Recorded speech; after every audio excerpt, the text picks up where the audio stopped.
Hi friends, ಎಲ್ಲರಿಗೂ ನಮಸ್ಕಾರ. ರೇಖಾ ಅಡುಗೆ ಚಾನಲ್ಗೆ ಸ್ವಾಗತ. ನಾನು ಇವತ್ತು ಮಾಡ್ತಾ ಇರೋಂಥ ರೆಸಿಪಿ ಪ್ರಸಾದ ಪುಳಿಯೋಗರೆ ಇದೆ ಹೆಸರು. ಈ ಪುಳಿಯೋಗರೆನ ನೀವು ಆದಷ್ಟು ದೇವಸ್ಥಾನಗಳಲ್ಲಿ ನೋಡಿರ್ತೀರ, ಕೆಂಪು ಕಲರಲ್ಲಿ ಇರುತ್ತೆ.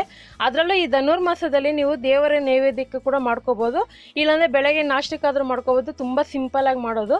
ಇದು ಹೇಗೆ ಮಾಡೋದು, ಇದಕ್ಕೆ ಬೇಕಾಗೋ ಸಾಮಗ್ರಿಗಳು ನೋಡೋಣ. ಇಲ್ಲಿ ನಾನು ಒಂದು 10 ಗುಂಟೂರು ಮೆಣಸಿನ್ಕಾಯಿ, ಒಂದು 10 ಬ್ಯಾಡಗೆ ಮೆಣಸಿನ್ಕಾಯಿ ತೊಗೊಂಡಿದ್ದೀನಿ. ನಾನು ಮಾಡ್ತಾ ಇರೋಂಥ ಪುಳಿಯೋಗರೆ ಪೌಡ್ರು ಸುಮಾರು ಒಂದು 2 ಟೈಮ್ ಯೂಸ್ ಆಗೋ ಥರ ಮಾಡಿ ತೋರಿಸ್ತಾ ಇದ್ದೀನಿ. ಸೊ ಪುಳಿಯೋಗರೆ ಜೊತೆಗೆ ಪುಳಿಯೋಗರೆ ಪೌಡ್ರು ತೋರಿಸ್ತಾ ಇದ್ದೀನಿ. ಇಲ್ಲಿ ಒಂದು ಅರ್ಧ ನಿಂಬೆಹಣ್ಣು ಗಾತ್ರದಷ್ಟು ಹುಣಸೆನ ನಾನು ಒಂದು ಅರ್ಧ ಕಪ್ ನೀರಲ್ಲಿ ನೆನೆಯಕ್ಕೆ ಇಟ್ಕೊಂಡಿದ್ದೀನಿ. ಒಂದು ಅರ್ಧ ಕಪ್ ಆಗೋಷ್ಟು ಹಸಿ ಕರಿಬೇವು ತೊಗೊಂಡಿದ್ದೀನಿ. ಒಂದು ಅರ್ಧ ಟೀ ಸ್ಪೂನ್ ಅರಿಶಿನ ತೊಗೊಂಡಿದ್ದೀನಿ. ಒಂದು 7 ರಿಂದ 8 ಗೋಡಂಬಿ ತೊಗೊಂಡಿದ್ದೀನಿ. ಒಂದು 2 ಟೇಬಲ್ ಸ್ಪೂನ್ ಕಡಲೆ ಬೀಜ. ಹಾಗೆ ಇವಾಗ ಪುಡಿ ಮಾಡೋದಕ್ಕೆ 1 ಟೇಬಲ್ ಸ್ಪೂನು ಬಿಳಿ ಎಳ್ಳು ತೊಗೊಂಡಿದ್ದೀನಿ. ಹಾಗೆ 1 ಟೇಬಲ್ ಸ್ಪೂನ್ ಮೆಣಸು ತೊಗೊಂಡಿದ್ದೀನಿ. ಇದ್ರ ಜೊತೆಗೆ ಒಂದು 1/4 ಟೇಬಲ್ ಸ್ಪೂನ್ ಆಗೋಷ್ಟು ಮೆಂತ್ಯ. ಧನಿಯಾ ಮಾತ್ರ 1.5 ಟೇಬಲ್ ಸ್ಪೂನ್ ತಗೊಳ್ಳಿ. ಹಾಗೆ ಬೆಲ್ಲ, ಇದು ಪುಳಿಯೋಗರೆ ಗೊಜ್ಜಿಗೆ ಬೆಲ್ಲ ಯೂಸ್ ಮಾಡಲೇಬೇಕು, ತುಂಬ ಟೇಸ್ಟ್ ಬರುತ್ತೆ. ತುರಿದಿಟ್ಕೊಂಡಿದ್ದೀನಿ ಸುಮಾರು 1 ಟೇಬಲ್ ಸ್ಪೂನು. 1 ಟೇಬಲ್ ಸ್ಪೂನ್ ಕಡಲೆಬೇಳೆ, ಒಂದು ಅರ್ಧ ಟೀ ಸ್ಪೂನ್ ಒಗ್ಗರಣೆಗೆ ಸಾಸಿವೆ, ಒಂದು 3 ಒಣಮೆಣಸಿನ್ಕಾಯಿ, ಒಂದು ಚಿಕ್ಕದು 3 ಹಸಿರು ಮೆಣಸಿನ್ಕಾಯಿ ಕಟ್ ಮಾಡಿ ಇಟ್ಕೊಂಡಿದ್ದೀನಿ ಒಗ್ಗರಣೆಗೆ. ಮತ್ತು ಹಾಗೆ ಒಂದು ಅರ್ಧ ಟೇಬಲ್ ಸ್ಪೂನ್ ಕಡಲೆಬೇಳೆ, ಒಂದು ಅರ್ಧ ಟೇಬಲ್ ಸ್ಪೂನ್ ಉದ್ದಿನಬೇಳೆ ಮಾಡೋದಕ್ಕೆ ಎಣ್ಣೆ, ಹಾಗೆ ರುಚಿಗೆ ತಕ್ಕಷ್ಟು ಉಪ್ಪು. ಇದಕ್ಕೆ ಒಂದು ಸ್ವಲ್ಪ ಪುಳಿಯೋಗರೆಗೆ ಇಂಗು, ಒಂದು 1/4 ಟೀ ಸ್ಪೂನು. ಹಾಗೆ ನಾನು ಇಲ್ಲಿ ಅನ್ನ ಮಾಡಿ ಇಟ್ಕೊಂಡಿದ್ದೀನಿ, ನೋಡ್ತಾ ಇರ್ಬೋದು. ಸೊ ಉದ್ರಾಗಿ ಮಾಡಿ ಇಟ್ಕೊಂಡಿದ್ದೀನಿ. ನಾರ್ಮಲ್ ಸೋನಾ ಮಸೂರಿ ಅಕ್ಕಿಯೆಲ್ಲ ಮಾಡಿ ಇಟ್ಕೊಂಡಿದ್ದೀನಿ. ನೀವು ಕುಕ್ಕರಲ್ಲಿ ಮಾಡೋದಾದರೆ ಮುಂಚೆನೇ ಆರಕ್ಕೆ ಬಿಡಿ. ಪಾತ್ರೆಯಲ್ಲಿ ಮಾಡಿದ್ರೆ ಆರೋದೇನು ಬೇಕಾಗಿಲ್ಲ, ಬಿಸಿಯಾಗಿರುತ್ತೆ. ಯಾಕಂದರೆ ಪಾತ್ರೆಯಲ್ಲಿ ಮಾಡಿದ್ರೆ ಉದ್ರಾಗಿ ಬರುತ್ತೆ. ಈಗ ಸ್ಟವ್ ಮೇಲೆ ಒಂದು ಫ್ರೈ ಪ್ಯಾನ್ ಇಟ್ಕೊಂಡು ಅದಕ್ಕೆ ಕಡಲೆಬೇಳೆ ಹಾಕ್ಕೊಂಡು ಜಸ್ಟ್ ಫ್ರೈ ಮಾಡ್ಕೊತಾ ಇದ್ದೀನಿ. ಜಸ್ಟ್ ಒಂದು 30 ಸೆಕೆಂಡ್ ಫ್ರೈ ಮಾಡ್ಕೊಳ್ಳಿ. ಕಡಲೆಬೇಳೆ ಬೇರೆ ಉಳಿದಿರೋದೆಲ್ಲ ಬೇಗನೆ ಫ್ರೈ ಆಗುತ್ತೆ, ಕಡಲೆಬೇಳೆ ಫ್ರೈ ಆಗಲ್ಲ. ಅದಕ್ಕೋಸ್ಕರ ಈಗ ಒಣಗಿನ ಅಂದರೆ ಗುಂಟೂರು ಮೆಣಸಿನ್ಕಾಯಿ, ಬ್ಯಾಡಗೆ ಮೆಣಸಿನ್ಕಾಯಿ, ಮೆಣಸು, ಧನಿಯಾ ಎಲ್ಲ ಹಾಕ್ಕೊತಾ ಇದ್ದೀನಿ. ನೋಡಿ, ತುಂಬ ಸಿಂಪಲ್ಲು. ನಾನು ಆಲ್ಮೋಸ್ಟ್ 2 ಥರ ಪುಳಿಯೋಗರೆ ಮಾಡಿ ತೋರಿಸಿದ್ದೀನಿ ನಿಮಗೆ. ಆದರೆ ಇದು ತುಂಬ ದೇವಸ್ಥಾನಗಳಲ್ಲಿ ಕೆಂಪು ಕಲರ್ಗೆ ಮಾಡ್ತಾರೆ, ತುಂಬ ಚೆನ್ನಾಗಿರುತ್ತೆ. ಇಷ್ಟೇ ಸಿಂಪಲ್ ಇಂಗ್ರೀಡಿಯೆಂಟ್ಸಲ್ಲೇ ಮಾಡೋದು. ಸೊ ನೀವು ಕೂಡ ಈ ರೆಸಿಪಿನ ಮಾಡಿರಿ ಅಂತ ನಾನು ಕೇಳ್ಕೊತಾ ಇದ್ದೀನಿ. ನೋಡ್ತಾ ಇರ್ಬೋದು. ಇದಕ್ಕೊಂಚೂರು ಒಂದು ಅರ್ಧ ಟೀ ಸ್ಪೂನ್ ಎಣ್ಣೆ ಹಾಕ್ಕೊಂಡು ಫ್ರೈ ಮಾಡ್ಕೊತಾ ಇದ್ದೀನಿ. ಒಂದು ಅರ್ಧ ಟೀ ಸ್ಪೂನ್ ಎಣ್ಣೆ ಹಾಕಿದ ಮೇಲೆ ಕೊನೆಯಲ್ಲಿ ಎಳ್ಳು ಹಾಕ್ಕೊತಾ ಇದ್ದೀನಿ. ಸೊ ಬಿಳಿ ಎಳ್ಳು ಹಾಕ್ಕೊಂಡು ಇದನ್ನು ಫ್ರೈ ಮಾಡ್ಕೊಳ್ಳೋಣ. ಜಸ್ಟು ಘಮ ಬರಬೇಕಷ್ಟೇ, ಫುಲ್ಲು ಕಲರ್ ಚೇಂಜ್ ಆಗಬಾರ್ದು. ಫುಲ್ಲು ಕಲರ್ ಚೇಂಜ್ ಆದರೆ ಟೇಸ್ಟ್ ಸೀದೋಗೋ ಚಾನ್ಸಸ್ ಥರ ಬರುತ್ತೆ. ಸೊ ಅದಕ್ಕೆ ಜಸ್ಟ್ ಘಮ ಬರೋವರೆಗೂ ಫ್ರೈ ಮಾಡಿಕೊಂಡು ಇದನ್ನು ಚೆನ್ನಾಗಿ ಆರಕ್ಕೆ ಬಿಡೋಣ. ಆರಿದ್ಮೇಲೆ ಇದನ್ನು ಪುಡಿ ಮಾಡ್ಕೋಬೇಕಾಗುತ್ತೆ. ಬನ್ನಿ ಇವಾಗ ಪುಡಿ ಮಾಡ್ಕೊಳ್ಳೋಣ. ನೋಡಿ, ಒಂದು ಮಿಕ್ಸಿ ಜಾರ್ಗೆ ನಾನು ಚೆನ್ನಾಗಿ ಆರಿಸಿದ ಮೇಲೆ, ಅಕಸ್ಮಾತ್ ಬಿಸಿಲಿದ್ರೆ ಬಿಸಿಲಲ್ಲಿ ಇಡಿ ತುಂಬ ದಿವಸ. ಆವಾಗ ನೀವು ಸ್ಟೋರ್ ಮಾಡಿದ್ರೂ ಒಂದು ತಿಂಗಳು 2 ತಿಂಗಳು ಇಟ್ಕೊಂಡು ತಿನ್ಬೋದು. ಅದೇ ನಾನು ನಿಮ್ಗೆ ತೋರಿಸ್ತಾ ಇರೋದು 2 ಟೈಮ್ಗೆ ಆಗೋಷ್ಟು ಪುಡಿ ತೋರಿಸ್ತಾ ಇದ್ದೀನಿ. ಇವಾಗ ಮಿಕ್ಸಿಯಲ್ಲಿ ಪುಡಿ ಮಾಡ್ಕೊತಾ ಇದ್ದೀನಿ. ನಾರ್ಮಲ್ ಪುಡಿ ಮಾಡ್ದಂಗೆ ಮಾಡಿ. ನಿಮ್ಗೇನಾದರೂ ತರಕಾರಿಯಾಗಿ ಬೇಕಂದರೆ ತರಕಾರಿಯಾಗಿ ಕೂಡ ಪುಡಿ ಮಾಡ್ಕೋಬೋದು, ಇಲ್ಲಾಂದರೆ ನುಣ್ಣಗೆ ಕೂಡ ಪುಡಿ ಮಾಡ್ಕೋಬೋದು. ಇಲ್ಲಿ ನಾನು ಒಂದು ಮೀಡಿಯಮಾಗಿ ಮಾಡ್ಕೊತಾ ಇದ್ದೀನಿ. ನೋಡಿ, ಎಷ್ಟು ಕೆಂಪು ಕಲರ್ಗೆ ಒಳ್ಳೆ ಫ್ಲೇವರ್ ಘಮ ಬರ್ತಾ ಇದೆ ನನಗೆ. ಸೊ ಇವಾಗ ಈ ಪುಡಿನ ನಾನು ಮಾಡಿದ್ದೀನಿ. ಇವಾಗ ಇದನ್ನ ಎತ್ತಿಟ್ಕೊತೀನಿ. ಈಗ ಒಂದು ಬಾಣಲಿ ಇಟ್ಕೊಂಡು ಅದಕ್ಕೆ ಒಂದು 3 ರಿಂದ 4 ಟೇಬಲ್ ಸ್ಪೂನ್ ಎಣ್ಣೆ ಹಾಕ್ಕೊತಾ ಇದ್ದೀನಿ. ಕೆಲವರು ಏನು ಗೊತ್ತಾ, ದೇವಸ್ಥಾನಗಳಲ್ಲಿ ಪುಳಿಯೋಗರೆ ಮಾಡಿದ್ರೆ ಎಳ್ಳೆಣ್ಣೆನೇ ಯೂಸ್ ಮಾಡ್ತಾರೆ, ಅವಾಗ ಟೇಸ್ಟ್ ತುಂಬ ಚೆನ್ನಾಗಿ ಬರುತ್ತೆ. ಕೆಲವ್ರು ಗೊತ್ತಿರಲ್ಲ.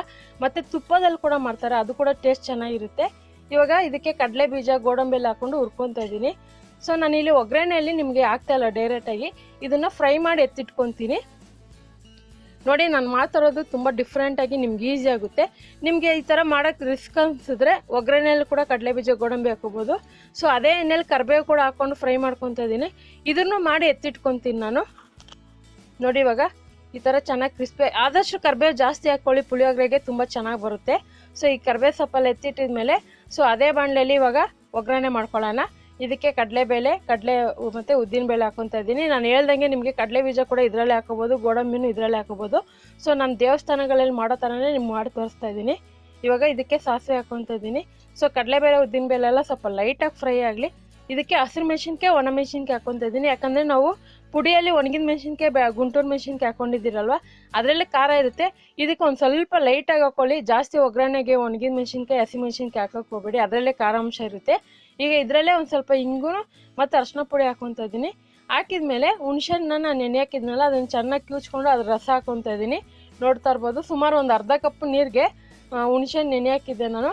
ಮತ್ತು ಇನ್ನೊಂದೇನು ಗೊತ್ತಾ, ನಿಮಗೆ ಕಪ್ಪು ಹುಣಸೆಹಣ್ಣು ಇದ್ದರೆ ಅದ್ರಲ್ಲಿ ಮಾಡಿದ್ರೆ ಕಲರ್ ಚೇಂಜ್ ಬರುತ್ತೆ. ಸೊ ಬಿಳಿ ಹುಣಸೆಹಣ್ಣಲ್ಲಿ ಮಾಡಿದ್ರೆ ಕಲರು ರೆಡ್ಗೆ ಬರುತ್ತೆ, ಆದರೆ ಕಪ್ಪು ಹುಣಸೆಹಣ್ಣಲ್ಲಿ ಮಾಡಿದ್ರೆ ಸ್ವಲ್ಪ ಡಿಫ್ರೆಂಟಾಗಿ ಬರುತ್ತೆ ಅಷ್ಟೇ.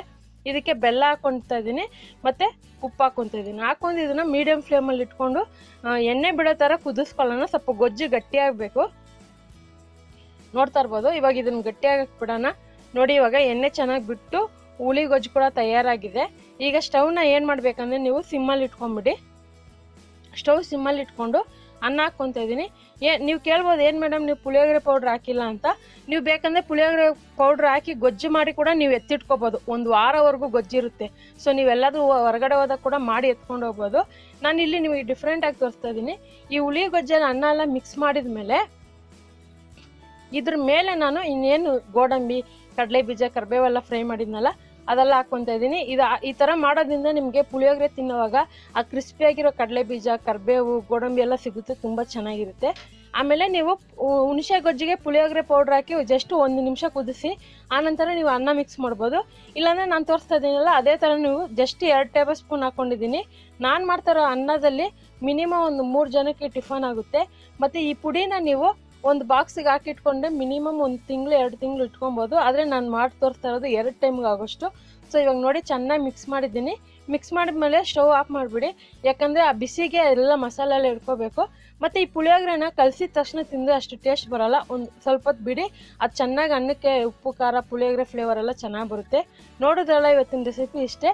ಪ್ರಸಾದ ಪುಳಿಯೋಗರೆ ಮಾಡೋದು ಹೇಗೆ ಅಂತ ಗೊತ್ತಾಯ್ತಲ್ಲ. ಖಂಡಿತ ಮಾಡಿರೋ ರೆಸಿಪಿ ನಿಮಗೆಲ್ಲ ಇಷ್ಟ ಆಗಿದೆ ಅಂದ್ಕೊತೀನಿ. ಇಷ್ಟ ಆಗಿದೆ ನೀವು ಕೂಡ ಟ್ರೈ ಮಾಡಿ ನಿಮ್ಮ ಅನಿಸಿಕೆನ ಕಮೆಂಟ್ ಮೂಲಕ ತಿಳಿಸಿ. ಮತ್ತಷ್ಟು ಈಸಿ ರೆಸಿಪಿಗೋಸ್ಕರ ರೇಖಾ ಅಡುಗೆ ಚಾನಲ್ನ ಸಬ್ಸ್ಕ್ರೈಬ್ ಮಾಡಿ, ಶೇರ್ ಮಾಡಿ, ಲೈಕ್ ಮಾಡಿ. ಈ ವಿಡಿಯೋ ನೋಡೋದಕ್ಕಾಗಿ ಎಲ್ಲರಿಗೂ ಧನ್ಯವಾದಗಳು.